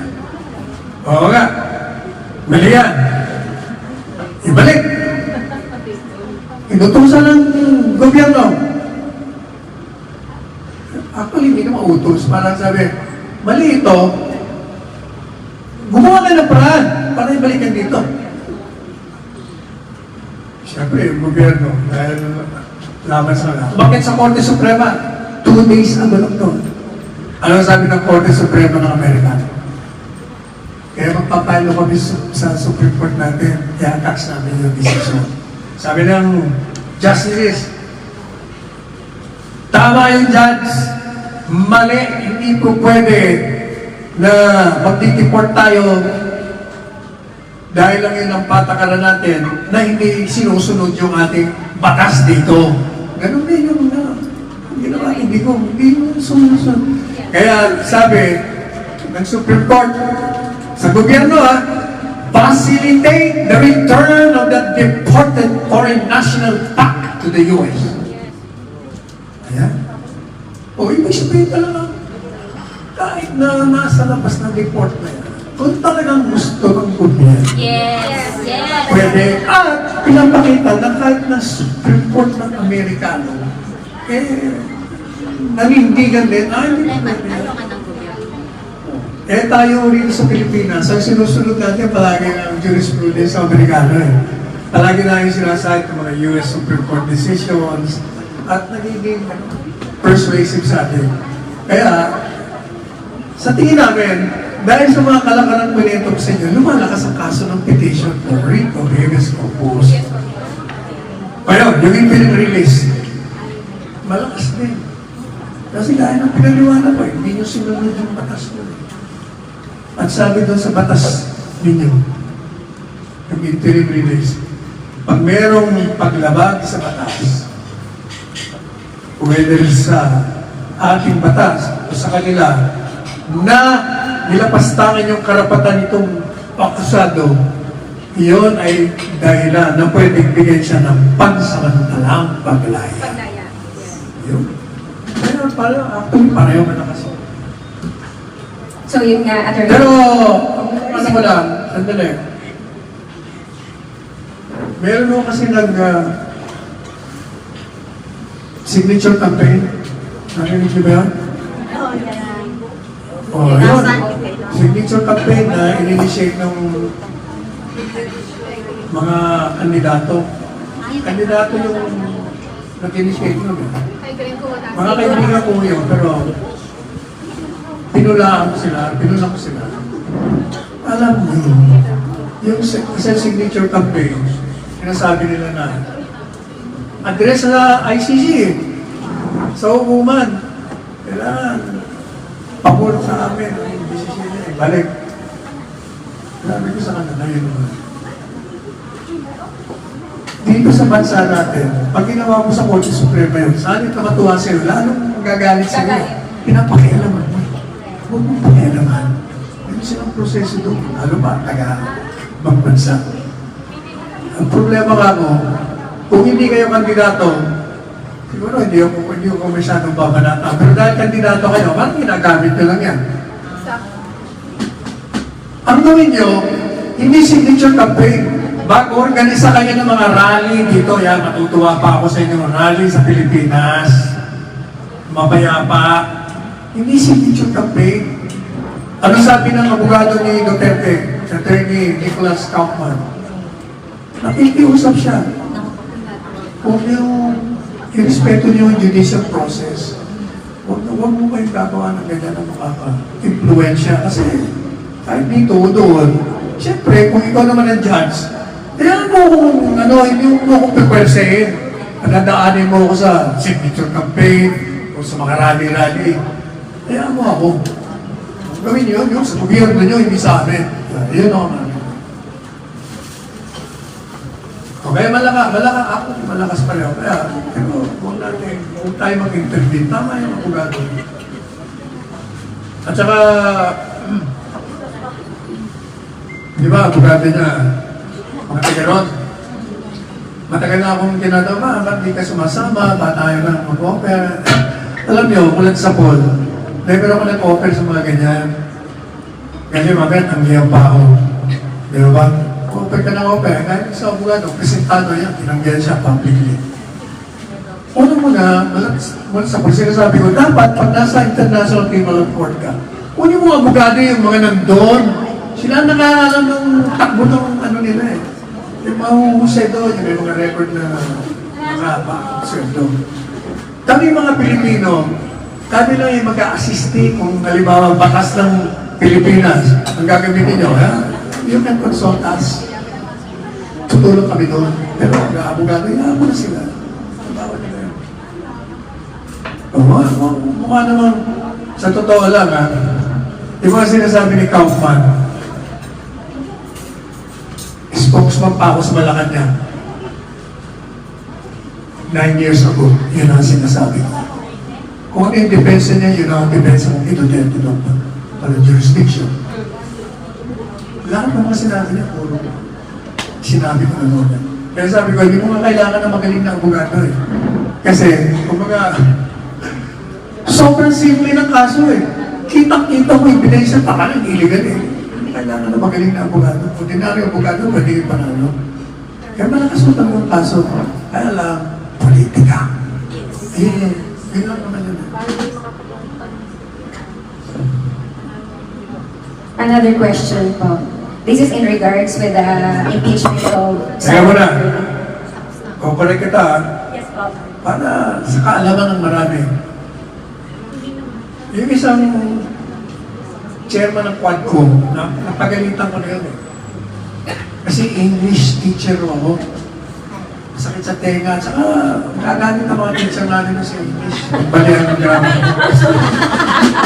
Dapat pag nagagamit kayo ng with regard, walang S. Yung with regards, mali yun, there's no such animal at with regards. Kung gusto nyo lagyan ng S, as regards. In regard. With regard. Diba? Yan. Ulitin mo. In regards with the speech like... Oh, mali! Sabi mo Sabi mo, sir, As regards, as regards with the impeachment of Sara Duterte. mahilig ka talaga sa S. Sara, Hindi lang Sara. Sa. Anyway, tuloy. Okay. As regards with the impeachment of Sara Duterte, gaano po kalakas na maipanalo ni Sara yung impeachment? Kasi we all knows or we believe na from the word confidential funds, confidential itself, hindi pwedeng i-disclose. But then again, yun ang pinag-ano nila, bibigyan nila ng pansin na kailangan ibuklat ang confidential funds sa ilalim ng mga pangalan na nabigyan ng confidential funds. Alam mo, alatang-alatang hindi ka na kikinig sa programa ko. Matagal ko na pinaliliwanag na nabawas na ako paulit-ulit isang taon na. Yung tanong kaya paulit-ulit ko na sinagot yan. Sinabi ko, ako lang nga nagtakulkiday, walang nakaisip na yan ang dahilan ng confidential funds. Kaya yung confidential funds, yan ang layunin niya para labanan ang mga kalaban ng Estado. Mga komunista, terorista, mga kriminal, lahat ng kalaban ng Estado. Saan mo gagamitin confidential funds? Laban sa kanila. Saan mo gagamitin ng impormasyon para malaman mo sa kanila? Sa kanila din. Bibilin mo yung mga pwede mag-trigger sa kanila. O ngayon, dahil pinili mo, obligasyon mo naman na pangalagaan mo rin yung kanilang buhay at pamilya nila. Kasi pag nalaman niya na sila yung mga source ng information na masisira yun, papatayin yun. Yun ang dahilan kung bakit iba-ibang pangalan nilalagay doon. Yun, paliwanag ko. Ito naman si Palengkero ng Palasyo. Aba, siya ba o yung isang publicist na kalimutan ko na. Basta may sagot sila doon. May sagot sila doon sa sabi ko. Hindi! Ibang pangalan, pwede yan. Pero, dapat nandun din may sealed envelope. Nagilalagay tunay na pangalan. Eh, kung naman ang katwero ko sa envelope na pag binuksan ko, nakita ko rin kung sino. Ano ba yan? Ano mo mga lawing na yan? O yun, ninasagot ko sa iyo as regards.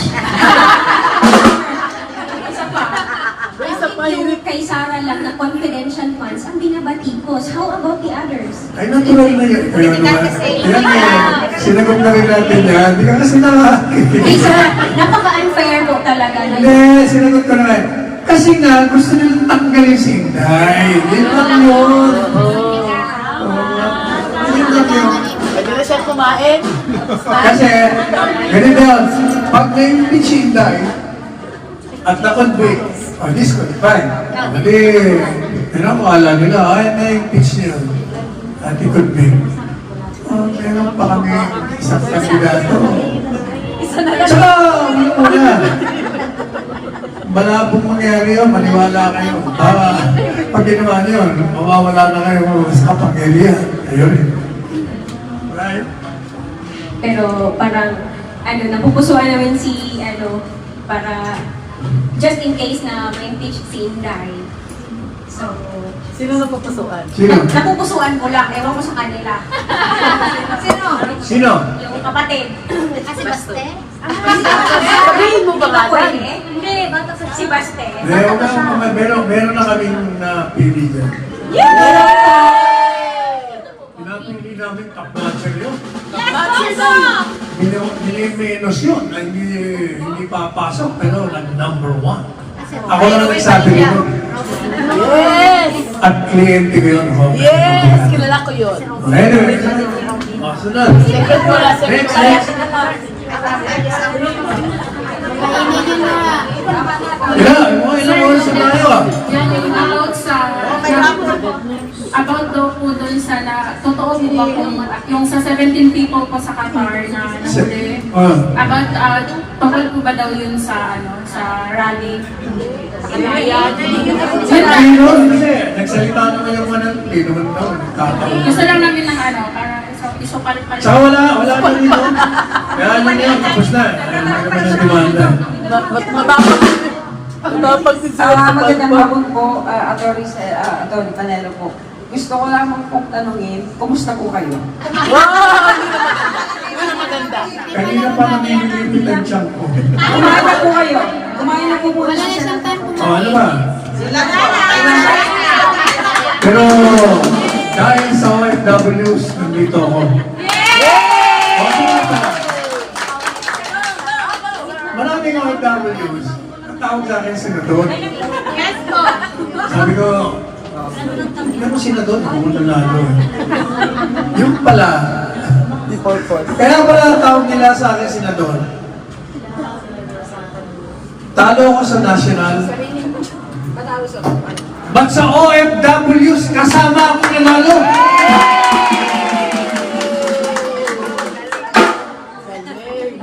Magaling talaga kayo pumili. Hi, Sir Marvin. Welcome po. Oh, ano ba? Ano next? Ba't nahuli? Nakakain ka ng pulot Di ba? Habang nandito. Nandito na naman tayo eh. Wala po daw. Hindi, ayaw na naman. Ha? Kumain ka na po ng tanghalian. Malaki naman to 30. Attorney, bakit ini-endorse ni Robin si Ay? Fake yun? Totoo. May lumalabas eh. Hindi ko ba nakakausap si Robin? Kasi alam niya ngayon magaling na AI. Hindi mo talaga malaman kung totoo o hindi. Yung artificial intelligence, ang galing. Kita mo naman si Napapasayaw. Oo. Di ba? Kala mo totoo eh. Kaya AI lang Hindi yun. natin alam. Antayin natin. AI lang yun. Hintayin natin si Robin. Kung totoo man yun, kaya siguro may personal siyang dahilan. At gaya na sinabi ko sa inyo, kahit na-endorse na kahit na sino, suriin. Kaya nga. Kahit ini-endorse niya, pwede niyo naman hindi putuhin. Ano ba? Initin muna natin. Dahil gusto ko Ano ba? mag-init daw muna, Sakit ng attorney. Kumain. Question. Pwede ko ba kasi ngayon kasi mahuhog na sinasabi na Uy, microphone. drug addict yung ating presidente. Microphone, please. Hello po. Meron kasi yung ngayon sinasabi na drug addict yung ating presidente. Ano? Drug addict yung ating presidente. Ngayon po is yung wala bang way na kasi dinidimand ng mga tao na magpa-hair follicle test siya. Tapos, ayun daw eh. So wala bang ibang way na para bang pupersa siya para maniwala pag hindi siya positive, at least na-clear yung day niya. Kaysa hindi iwan siya. Thank you po. Hindi ka rin nanganunod sa akin. Alam ko na rin sinagot niya. Alam mo, nung unang lumabas siya yung video, nakilala kong kaibigan niyo. Unang tingin ko lang daw, sabi ko, hindi naman siya po. Hawig, pero una-una sabi ko sa programa ko, tinan yung buhok. Sa buhok lang, wala na. Pangalawa, tinan yung mag-bihis. Pag-bihis lang, wala na. Nag-long sleeve yung buhok. Pangatlo, matagal ko nang sinasabi yan, kasi sinasabi meron video. 6 na buwan ko nang siya, bakit hindi nyo inilalabas? Kaya hindi ako naniniwala kung nagsapon. Pagkatapos, chinek, sabi ng nasa gobyerno, ko. Tapos sabi naman ng may grupo rin na nagsabi, may authentication na. Sabi ko, nasaan? Nasaan yung authentication? Pakita niyo yung papel. Pero, ganun pa masabi ko, ano bang masasabi ko? Sabi ko, Mr. President,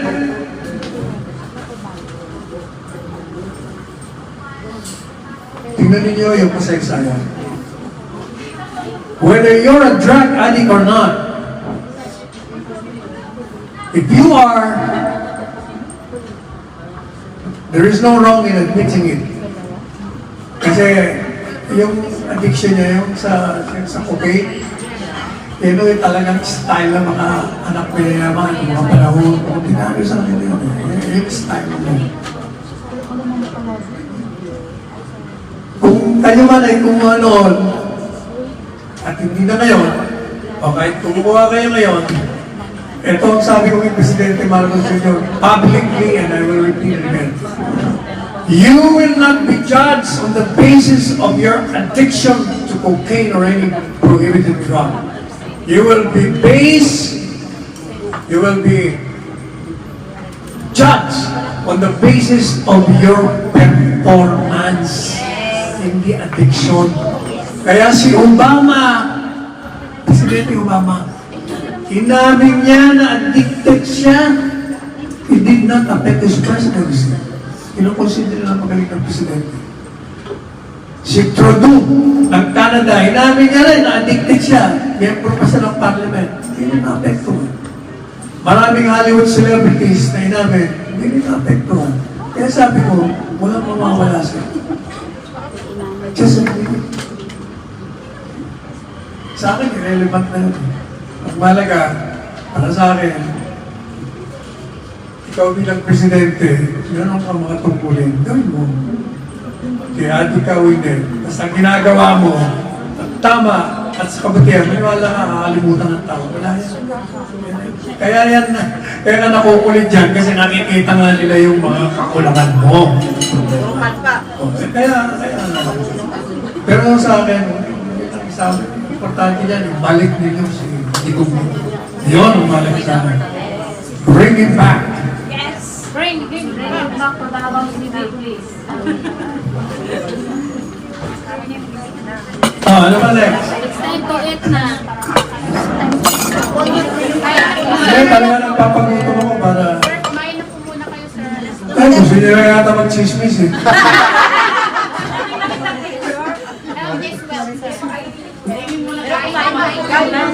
Mag-3 na po.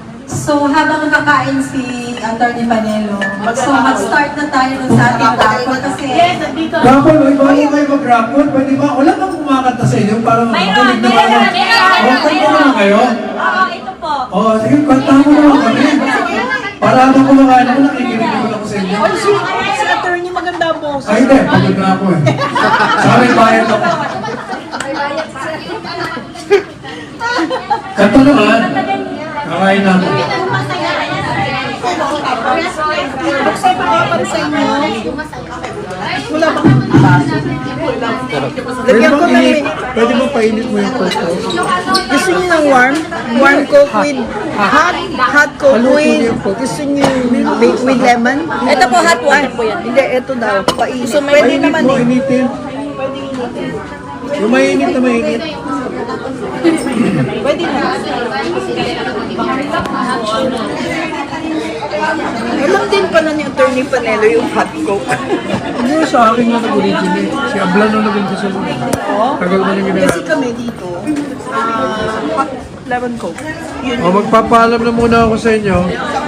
Kapoy na ako. Thank you for watching. Bye.